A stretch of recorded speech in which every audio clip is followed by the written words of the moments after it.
ये कपड़े पहन लो, थोड़ी देर में सरकार आ जाएंगे। तुम नहीं जानती उनकी हुक्म की खिलाफ वर्जी करने का अंजाम, तुम सोच भी नहीं सकती। मैं कोई चीज़ नहीं हूँ जिसे खरीदा या सजाया जाए। खुदा का वास्ता प्लीज मुझे जाने दो। तुम्हारी हालत पर मुझे तरस बहुत आता है, लेकिन मैं कुछ नहीं कर सकती। अगर मैंने तुम्हें आज़ाद कर दिया तो तुम नहीं जानती कि मेरा अंजाम क्या होगा। कुत्तों के हवाले कर देंगे ये मुझे जिंदा, या फिर सांपों के हवाले कर देंगे, या भूखे इंसानों के हवाले कर देंगे। फिर कुछ नहीं पता चलना मेरा किसी को भी। ये सब मेरे लिए जंजीरें हैं, सिर्फ रात नहीं। मैं किसी की मलकियत नहीं हूँ। प्लीज मुझे जाने दो। बेहतर यही होगा कि तुम सरकार की बात मान लो, वरना तुम्हारा अंजाम भी वही होगा जो तुमसे पहले आने वाली औरतों का हुआ। उन सब ने भी फरियाद की, लेकिन किसी की कोई सुनवाई नहीं हुई, और किसी ने तो अपनी जान तक ले ली। मैं जान दे दूंगी अपनी, लेकिन कबूल नहीं करूंगी। गुलाम, गुलाम कहाँ है? वो ठीक तो है ना?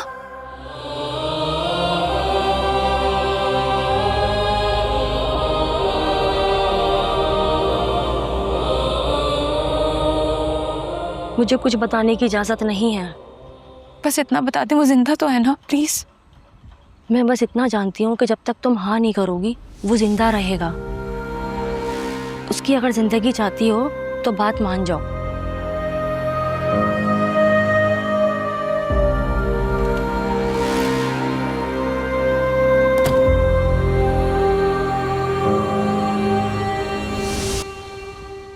भाई साहब, आप जानते तो हैं कि इस वक्त बादशाह किस दौर से गुजर रहा है। उसका हरगिज ये मतलब नहीं था, बस गुस्से में उसके मुंह से निकल गया। तुम्हारे होते हुए उसने मेरी बेटी मुर्ख को तलाक की धमकी दी। तुमने उसे ऐसा करने से रोका क्यों नहीं? क्या इस जिल्लत के लिए मैंने अपनी बेटी की शादी उसके साथ की थी? मैं कह तो रही हूँ आपसे, ये सब उस कमज़ौत की वजह से हो रहा है। खुदा करे कि वो किसी को ना मिले। मैं भी तो यही चाहता हूँ। मैं नहीं चाहता बादशाह की दूसरी शादी की वजह से मेरी बेटी मुर्ख के साथ कोई ज्यादती हो। और अगर बादशाह ने ऐसा किया तो मैं किसी को जिंदा नहीं छोड़ूंगा। मेरी बेटी कोई खिलौना नहीं जिसे वो जब चाहे फेंक दे। उस सुंदरी की वजह से वो खानदान के रस्म रिवाज और पुरखों की इज्जत मलिया मेट करके बगावत पर उतर आया। वही तो भाई साहब, ना खुर्शीद वापस आती, ना ही ये लड़की हमारी जिंदगी में शामिल होती। लेकिन क्या करें, अब हमें तो मामले को मजीद बिगाड़ने से बचाना है। बादशाह ने बिगाड़ा। मैंने तो सोचा था कि मेरी मुर्ख राज करेगी इस हवेली पर, और वो मेरी बेटी को बीच रास्ते में छोड़ने की धमकी दे रहे। भाई साहब, हमें तहम्मुल से काम लेना होगा। पहले ही हवेली में बहुत कुछ बिगड़ चुका है, और मजीद तबाही से हम सबको बचना है।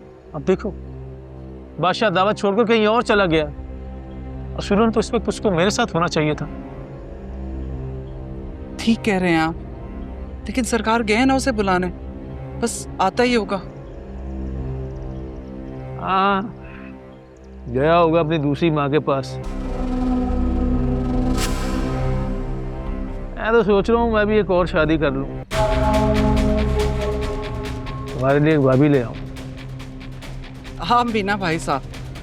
और जरीना भाभी का क्या होगा? उसे क्या होगा? पहली है, पहली रहेगी, खानदानी। वैसे भी कौन सा नस्ल दी है उसने मुझे। बड़ी जल्दी ख्याल नहीं आ गया इस उम्र में? बेटी की शादी के बाद आज़ाद और बेफिक्र हुआ। ऐसे ख्यालात तो आते जाते रहते हैं। वैसे एक बात है भाई साहब, इस परेशानी के हालात में भी आपकी मजाक करने की आदत नहीं गई। ये तो तुम्हें सुबह पता चलेगा कि मैं मजाक कर रहा हूँ या मजाक मजाक में सच कहकर जा रहा हूँ यहाँ से।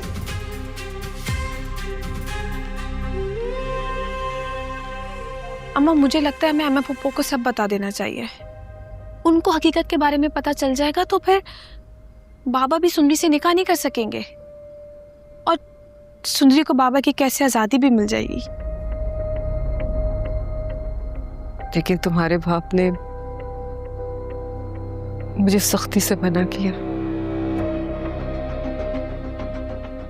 कि उसके इस मंसूबे के बारे में किसी को कुछ भी मालूम नहीं होना चाहिए।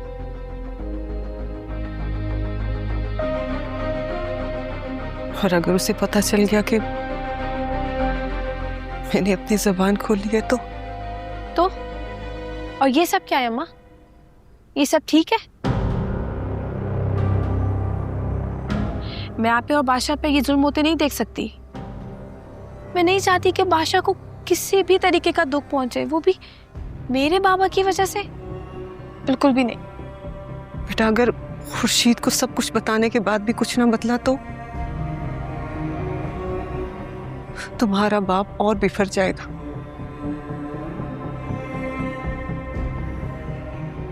उसने तो मुझे जान से मारकर शादी करने की धमकी दी है।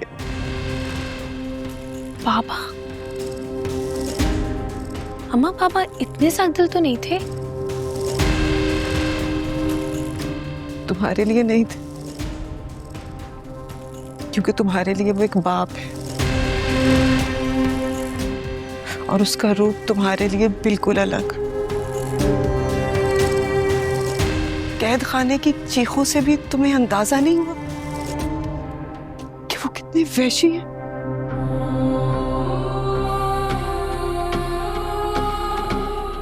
बल्कि वो आवाजें तो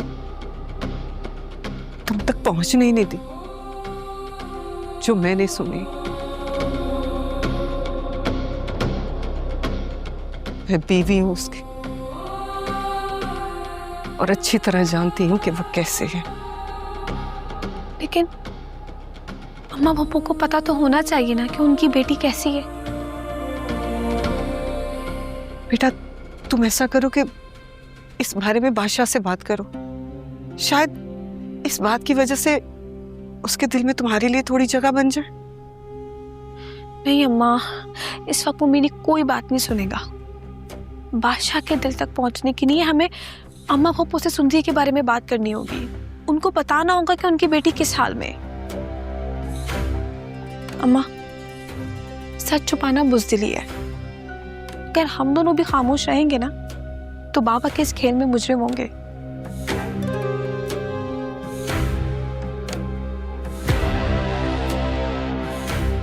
ठीक कह रही हो तुम। बेटा, हम खुर्शीद को सब कुछ बता तो देंगे, लेकिन कुछ नहीं होगा, सब ठीक रहेगा। आप चलें मेरे साथ।